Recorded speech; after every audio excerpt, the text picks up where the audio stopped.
Esse é uma cápsula e nós vamos falar agora sobre vamos fazer um resumo do julgamento de hoje do Bolsonaro, né? Hoje teve o julgamento, a primeira parte do julgamento real do mérito da acusação do, entre aspas, golpe do Alexandre de Moraes, em que, primeiro, na parte da manhã, o Alexandre de Moraes começou falando sobre as preliminares, as questões preliminares, são aquelas questões que né, decidem se é para ser votado aquele assunto mesmo ou não, talvez o tribunal não seja competente para aquilo, talvez o tribunal não seja o tribunal correto para julgar aquele caso, enfim, tem um monte de preliminares nesse caso. Preliminares também, por exemplo, de que a delação premiada do Mauro Cid seria inválida, haviam preliminares sobre a falta de legítima defesa, de tempo para defesa, um monte de preliminares foram levantadas, o Alexandre de Moraes negou todas elas.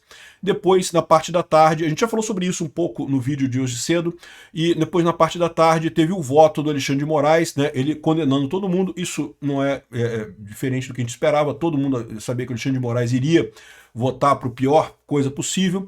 Agora, depois teve o voto do Flávio Dino. A gente esperava também que o Dino fosse votar com o Alexandre de Moraes, né? Quem estava junto com o Alexandre de Moraes era o Dino mesmo. Mas surpreendeu, porque até o Dino divergiu do Alexandre de Moraes.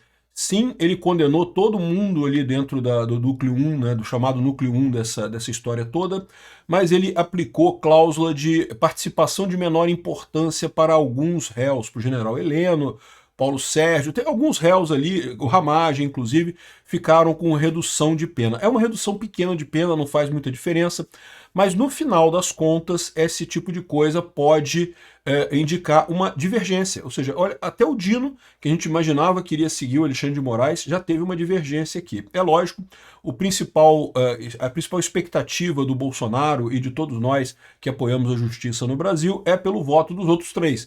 Esses dois, o Alexandre de Moraes e o Dino, iriam condenar mesmo, né? Mas amanhã votam o Fux, a Carmen Lúcia e depois o Zanin. Essa notícia foi sugerida por Notícias da Madrugada, Peter Sem Barba e o Gilmar Mendes e várias outras pessoas. Obrigado aí ao pessoal que sugeriu notícias lá no nosso site, no visãolibertaria.com. E obrigado a você que está assistindo o nosso vídeo. Se você gosta do nosso conteúdo, por favor, deixe o seu like e se inscreva aqui no canal, né? Então, vamos fazer esse resumo hoje do dia de hoje. A gente já fez um vídeo mais cedo falando sobre a parte da manhã desse julgamento e na parte da manhã a grande notícia é que o Fux indicou que vai divergir nas preliminares. Isso é muito importante, porque todo mundo estava vendo que ele iria divergir no voto. Isso já era uma coisa importante, porque isso pode jogar o recurso para o plenário do STF. Mas mais do que isso, o Fux pode divergir nas preliminares, né? E é lógico, se ele for um voto vencido, ele vai ser só um voto vencido, não vai mudar nada. Mas já abre a possibilidade de recurso para o pleno, para o plenário do STF, né? Para a turma, para todo o plenário, não só a primeira turma, né? Aí, agora, a surpresa que veio agora na parte da tarde foi o voto do Dino. Mas antes disso, vamos falar um pouco sobre o voto do Alexandre de Moraes. A esquerda teve orgasmos, né? A esquerda está tendo orgasmos múltiplos com o voto do Alexandre de Moraes. Aqui o Matheus Leitão. Por que o voto de Alexandre de Moraes entra para a história? Ah, porque ele falou tudo aquilo que a gente queria, que a gente acha, né? Tudo aquilo. Ai, que golpe, que não sei o que lá, que Bolsonaro é ruim, que não sei o que lá. Tem notícias por aí dizendo que agora ficou complicado para a defesa. Meu amigo, olha o absurdo que é essa história, cara. O Alexandre de Moraes, todo mundo sabe que ele não é juiz coisa nenhuma, todo mundo sabe que ele é um acusador nessa história. Assim, ninguém esperava outra coisa do voto do Alexandre de Moraes. Aliás, a impressão que pareceu foi o contrário, né?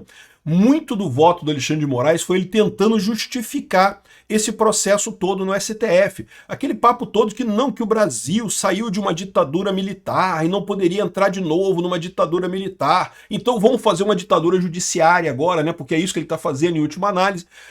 Ninguém quer ditadura militar, de fato, né? É um absurdo isso. Ditadura de nenhum tipo é boa, nem militar, nem jurídica, nem de nenhum tipo é boa a ditadura. Mas o fato é que ele tentou se defender dessa forma. Essa é a defesa da esquerda, dizer que Bolsonaro tentou um golpe.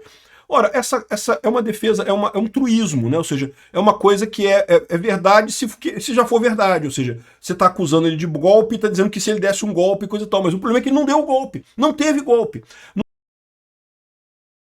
No dia seguinte da eleição, na semana seguinte da eleição, já começou o processo de transição. Que diabo de tentativa de golpe é essa que o cara começa a transição na semana seguinte? Não tem lógica nenhuma esse tipo de coisa, não tem lógica nenhuma esse argumento todo dessa tentativa de golpe do Bolsonaro. Não sei. Ah, mas teve um cara que escreveu um plano, punhal, verde e amarelo e não sei o que lá. Porra, o cara escreveu uma merda lá, cara. Isso aí, escrever merda, eu escrevo merda também de vez em quando. Todo mundo escreve merda, não tem esse negócio não, pô. Enfim, o caso aqui, evidentemente, é um absurdo, né? O senhor Alexandre de Moraes está acusando o Bolsonaro de ter tido um golpe, e por isso que é importante condenar Bolsonaro, porque ele fez um golpe. Mas caramba, cadê o golpe, cara? Não teve nenhuma dificuldade para o Lula assumir, não teve ninguém que tenha impedido o Bolsonaro de alguma coisa. Ah, teve o protesto do 8 de janeiro. Teve o protesto do 8 de janeiro, foi um protesto grande, quebrou um monte de coisa e tal.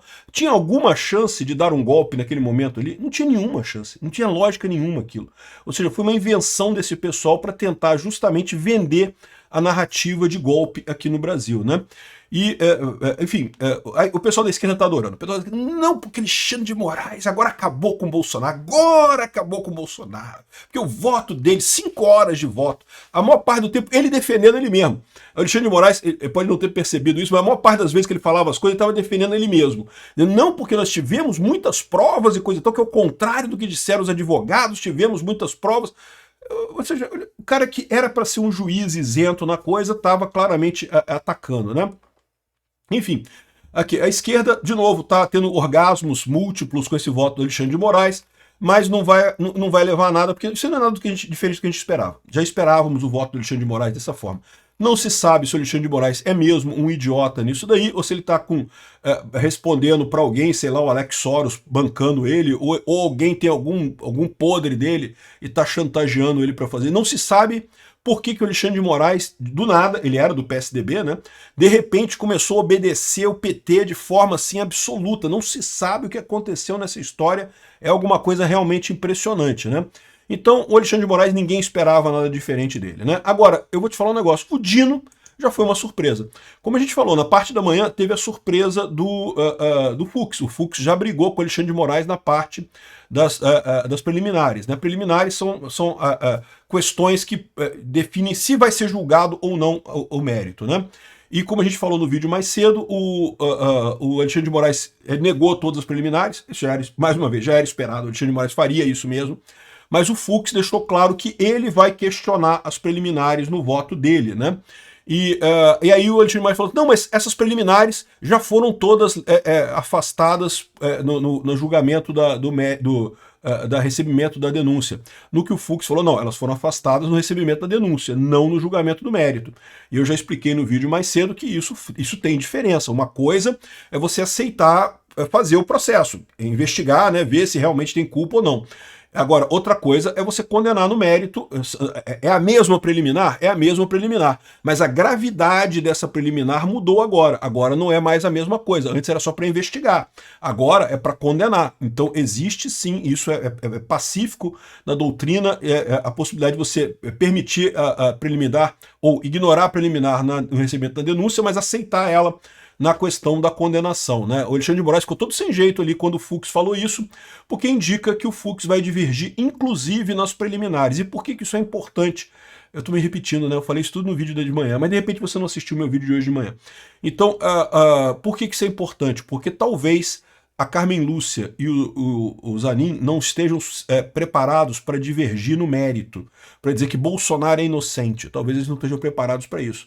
Mas talvez eles estejam preparados para acompanhar o Fux numa questão preliminar, por exemplo, de que não é o STF o palco a ser, o juízo a ser julgado esse caso, que teria que ser ou o plenário do STF, não a primeira turma, ou então que teria que ser jogado isso para a primeira instância, né? Então, pode ser que uma preliminar seja uma coisa mais simples. Por quê? Porque lembra, pode ser muito dolorido para Carmen Lúcia e para o Zanin dizer que Bolsonaro é inocente. Então vamos supor que o Fux chegue à conclusão de não, Bolsonaro é inocente, não tem nada aqui, acabou. Beleza, divergiu o voto dele. Só que o Zanin, para acompanhar isso, é complicado, né? Dizer que Bolsonaro é inocente é muito duro para ele falar isso. Agora ele dizer que, não, não é o STF que deveria julgar ele, deveria ser a primeira instância. Ou não é a primeira turma que tem que julgar ele, tem que ser o plenário. Isso é uma coisa que talvez eles possam acompanhar o Fux. E se acompanharem o Fux, mais uma vez esse julgamento vai para o beleléu, porque aí você muda a competência do julgamento, aí tem que começar tudo de novo, aí não vai ser o Alexandre de Moraes, então, enfim, essa é a história. Mas a verdade é que a divergência do Fux já era esperada. O que ninguém esperava era a divergência do Dino. Porque o Dino condenou todo mundo, disse que todo mundo é culpado e coisa e tal, mas olha só o que ele colocou aqui, ó. Acompanhando o relator com afastando as preliminares para facilitar a vida da secretária da sessão. Muito engraçado, né? O Dino está se divertindo, né? O pessoal ali está se divertindo na coisa, né? Afastando as preliminares, acompanhando o relator quanto ao juízo condenatório que fez, com a ressalva de participação de menor importância para os réus Alexandre Ramagem, Augusto Heleno e Paulo Sérgio. O que é participação de menor importância? Isso é um artigo do Código Penal que fala que caso um réu... Assim, o Código Penal já fala que a gradação da pena, o quantum da pena que você vai responder num crime depende da sua participação. É a tal proporcionalidade, né? Ou seja, você tem que ser proporcional, a pena tem que ser proporcional à participação do réu e à culpabilidade do réu, quanto o réu é culpado pelo que aconteceu. Então, normalmente é assim. Mas, além disso, existe uma cláusula específica de participação de menor importância que permite o juiz reduzir a pena em 1/6, se não me engano, alguma coisa assim. Não é uma redução muito grande, não, tá? Em termos de diminuição de pena, não é muito grande, não. Mas, de qualquer forma, o que acontece nesse caso? Ele está declarando que todo mundo é culpado, mas tirando pena dessas pessoas, né? Do Ramagem, do Heleno e do Paulo Sérgio. Esses teriam uma participação reduzida na visão do Flávio Dino. E por que isso é importante? Isso é importante porque abriu uma divergência. Isso é uma divergência. Já não é um voto só, o voto do Alexandre de Moraes. O que isso indica? Bom, do ponto de vista prático, isso significa que agora, desse jeito, do jeito que está o julgamento agora, já cabe o recurso infringente, já pode ser jogado isso para a turma principal lá para o plenário do STF, né? Então isso já tem isso de importância, mesmo sem o voto do Fux. Muito embora a gente imagine que o voto do Fux também vai permitir esse tipo de coisa, também vai ter uma divergência talvez até maior que a do Dino. Mas tem um outro aspecto nisso daqui, né? Porque pode indicar que o Dino, justamente ao divergir do Alexandre de Moraes, está querendo se dissociar do Alexandre de Moraes. Lembra? Há uma acusação de desvio de direitos humanos, né? Os Estados Unidos fizeram a acusação de que o Alexandre de Moraes está violando direitos humanos nesse processo, justamente por não respeitar o devido processo legal, e dessa forma o Flávio Dino pode dizer que, não, mas olha só, mas eu não concordei com ele 100% não, eu diminuí a pena, eu coloquei uma cláusula de diminuição de pena aqui para dar uma aliviada nessa história, para ficar uma coisa um pouco menor e coisa e tal, né? Para indicar que não está junto com o Alexandre de Moraes. Todo mundo sabe que o Flávio Dino está junto com o Alexandre de Moraes, tanto que votou pela condenação de todo mundo, né? Mas isso mostra essas duas coisas. Primeiro, que a coisa vai para o plenário do STF, inevitavelmente. Então, por mais que a condenação do Bolsonaro possa sair agora, e com todas as condições que aconteça, muito provavelmente a conclusão desse julgamento só aconteceria no ano que vem. É muito difícil isso chegar no plenário e ser votado esse ano ainda, né?